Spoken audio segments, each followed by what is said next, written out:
بسم اللہ الرحمن الرحیم۔ السلام علیکم دوستو۔ واٹس ایپ ایک ایسی اپلیکیشن ہے کہ جس کو دنیا بھر میں استعمال کیا جاتا ہے، مگر کیا آپ کو معلوم ہے کہ اس اپلیکیشن یعنی واٹس ایپ کو بنانے والا آدمی کون ہے؟ اس کو یہ اپلیکیشن بنانے میں کن مشکلات کا سامنا کرنا پڑا اور آج کے دور میں وہ آدمی واٹس ایپ سے کتنے خربوں ڈالر کما رہا ہے؟ تو دوستو، یہ کہانی شروع ہوتی ہے یوکرائن کے نہایت ہی غریب یہودی خاندان میں پیدا ہونے والے جین کوم نامی شخص سے۔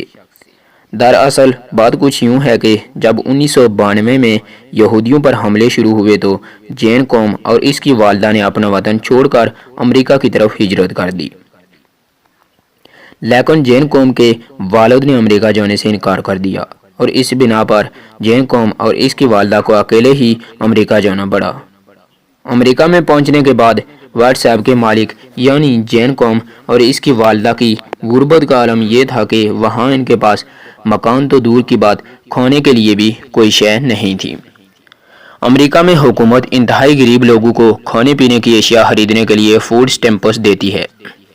یہ سٹیمپس دراصل خیرات ہوتی ہے۔ یہ لوگ اتنے غریب تھے کہ زندگی بچانے کے لیے خیرات لینے پر مجبور تھے۔ جین کوم پڑھنے لگا، وقت گزرنے کے ساتھ ساتھ پڑھائی بھی مہنگی ہونے لگی۔ فوڈ سٹیمپس سے گزارا مشکل ہو گیا تو جین کوم نے پارٹ ٹائم نوکری تلاش کی۔ اسے ایک گروسری سٹور میں ہاکروب کی ملازمت ملی۔ وہ 18 سال کی عمر میں کمپیوٹر پروگرامنگ کے ہفت میں مبتلا ہو گیا اور یہ شوق اسے سین جوز اسٹیٹ یونیورسٹی لے گیا۔ 1997 میں وہ یاہو میں بھرتی ہوا اور پھر 2004 میں فیس بک آئی اور 2007 میں فیس بک دنیا کی بہت بڑی کمپنی بن گئی۔ جین کوم نے فیس بک میں اپلائی کیا، لیکن فیس بک کو اس میں کوئی پوٹینشیل نظر نہ آیا اور اسے نوکری نہ دی۔ وہ مزید 2 سال یاہو میں رہا۔ اس دوران اس نے تھوڑے تھوڑے پیسے جمع کر کے آئی فون خرید لیا۔ اس آئی فون نے اس کے مستقبل کی تشکیل کی۔ جین کوم نے فون استعمال کرتے کرتے ایک دن سوچا کہ میں کوئی ایسی اپلیکیشن کیوں نہ بناؤں جو فون کا متبادل بھی ہو، SMS بھی کیا جا سکے، تصاویر اور ڈاکومنٹس بھی بھجوائی جا سکے اور جسے ہیک بھی نہ کیا جا سکے۔ پھر اس نے یہ آئیڈیا اپنے ایک دوست برائن ایکٹون کے ساتھ شیئر کیا۔ یہ دونوں اسی آئیڈیا پر کام میں جت گئے، یہاں تک کہ 2 سال میں انہوں نے ایک اپلیکیشن یعنی واٹس ایپ کو بنا ڈالا۔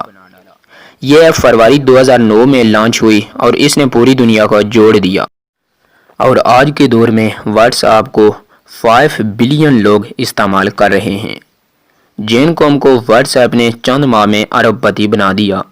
یہ اپلیکیشن اس قدر کامیاب ہوئی کہ دنیا بھر کی کمپنیوں نے اس کی خریداری کے لیے بولی دینا شروع کر دی، لیکن یہ انکار کرتا رہا۔ فروری 2014 میں فیس بک بھی واٹس ایپ کی خریداری کی دوڑ میں شامل ہو گئی۔ فیس بک کی انتظامیہ نے جب اس سے رابطہ کیا تو اس کی ہنسی نکل گئی۔ اس نے خدا کا شکر ادا کیا اور کہہ لگا کر کہا، یہ وہ ادارہ تھا جس نے مجھے 2007 میں نوکری دینے سے انکار کر دیا تھا۔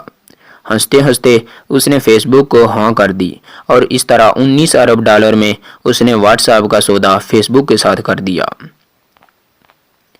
دوستو، جین کوم نے فیس بک کے ساتھ سودے میں صرف ایک شرط رکھی کہ میں فوڈ سٹیمپس دینے والے ادارے کی ویٹنگ روم میں بیٹھ کر معاہدے پر دستخط کروں گا۔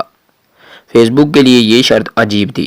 یہ لوگ معاہدہ اپنے دفتر یا اس کے آفس میں کرنا چاہتے تھے، لیکن فیس بک کو اس کی ضد ماننا پڑی۔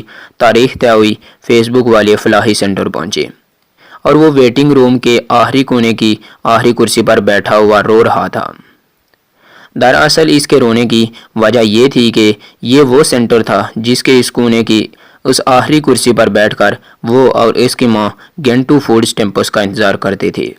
یہ دونوں کئی بار بھوکے پیٹ یہاں آئے اور شام تک بھوکے پیاسے یہاں بیٹھے رہتے تھے۔ ویٹنگ روم میں بیٹھنا اذیت ناک تھا، لیکن اس سے بڑی اذیت کھڑکی میں بیٹھی ایک خاتون تھی۔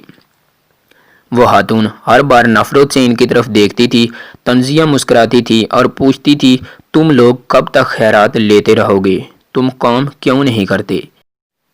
یہ طنزیہ بات جین کوم اور اس کی والدہ کے دل پر جا کر لگتی تھی، لیکن اس کے باوجود یہ لوگ خاموش کھڑے رہتے تھے۔